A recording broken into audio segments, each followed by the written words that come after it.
नमस्कार, स्वागत है आप सभी का YBN बिहार झारखंड में। मैं हूं आपके साथ मुदिता। बिहार में इन दिनों राजनीति भाषणों से नहीं फैसलों से बोल रही है।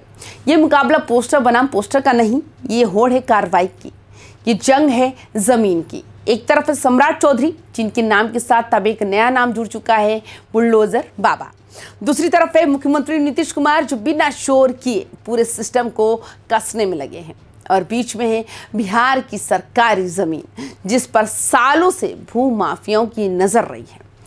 बीते कुछ समय में बिहार के अलग अलग इलाकों से जैसे एक तस्वीर सामने आई है। सरकारी जमीन पर बने अवैध निर्माण, अचानक पहुंचे हैं अधिकारी और फिर चलता बुलडोजर। सम्राट चौधरी का अंदाज ही एकदम अलग है। वे रुककर चेतावनी तक नहीं देते, वे बहस में उलझते तक नहीं है। जहां अवैध कब्जा दिखा वहां कार्रवाई तुरंत।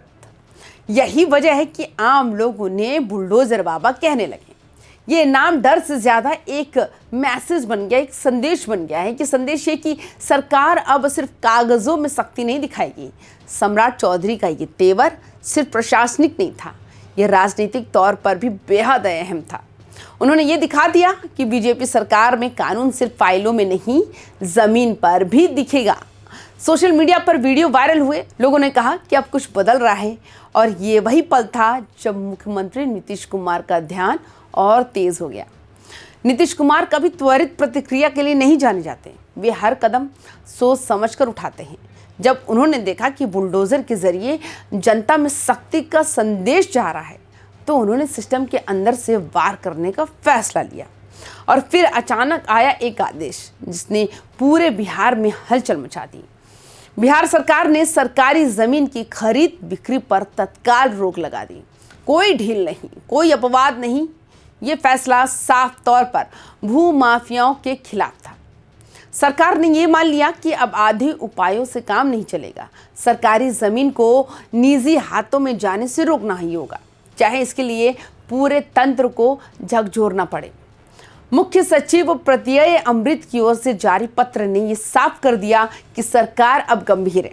ये पत्र सभी प्रमंडलीय आयुक्तों, जिलाधिकारियों, अनुमंडल पदाधिकारियों और अंचल अधिकारियों को भेजा गया। संदेश बिल्कुल स्पष्ट था, सरकारी भूमि की खरीद बिक्री तुरंत रोकी जाए और अगर इसमें किसी सरकारी कर्मचारी की भूमिका सामने आती है तो उसके खिलाफ कठोर कार्रवाई होगी। अब ये लड़ाई सिर्फ भू माफियाओं से नहीं रही, ये लड़ाई सिस्टम के भीतर बैठे भ्रष्ट लोगों से भी थी। सरकार के पास अब सिर्फ शिकायतें नहीं थी, ठोस उदाहरण सामने थे। कई जगह सरकारी जमीन को अवैध तरीके से निजी लोगों के नाम चढ़ा दिया गया, दाखिल खारिज कराया गया, नई जमाबंदी बना दी गई। ये सब बिना अधिकारियों की मिली भगत के संभव ही नहीं है। नीतीश सरकार ने इसे न सिर्फ गैर कानूनी बल्कि अनैतिक करार दिया। सबसे गंभीर बात तो यह है कि जिन जमीनों पर सबसे ज्यादा खेल हुआ, वे वही जमीनें थी जो गरीबों और वास भूमिहीनों के लिए थी। गैर मजरूआ खास की जमीन, गैर मजरूआ आम की जमीन, सीलिंग से निकली अधिशेष जमीन, ये जमीन जरूरतमंदों के लिए थी, लेकिन वो भी मुनाफे का जरिया बना दी गई। ये सिर्फ कानून का उल्लंघन नहीं था, ये सामाजिक अन्याय था। सरकार ने जब इन सभी मामलों की गहन समीक्षा की तो ये साफ हो गया कि अगर अभी सख्ती नहीं की गई तो हालात और बिगड़ेंगे। इसलिए फैसला लिया गया कि सरकारी जमीन के हर तरह के अवैध हस्तांतरण पर तत्काल रोक लगेगी।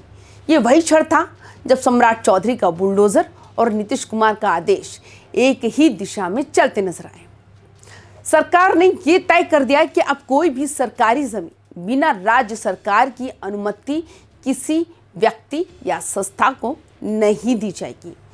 मंत्रिपरिषद की मंजूरी अनिवार्य होगी, नीचे के स्तर पर मनमानी की कोई गुंजाइश नहीं बचेगी।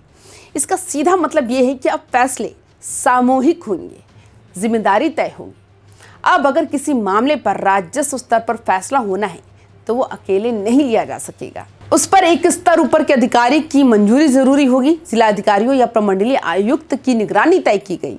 हालांकि न्यायालयों के पुराने आदेश इस दायरे से बाहर रखे गए।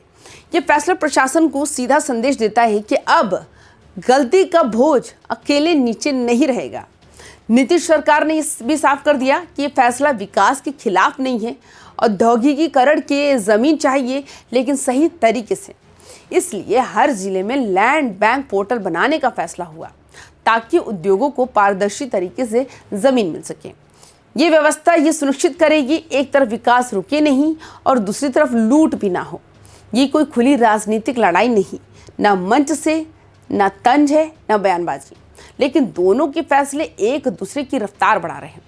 सम्राट चौधरी जमीन पर बुलडोजर चलाकर संदेश दे रहे हैं, नीतीश कुमार कानून से रास्ते बंद कर रहे हैं। एक का एक्शन दिखता है, दूसरे का असर गहराई में जाता है और बिहार देख रहा है ये होड़ किसे आगे ले जाती है।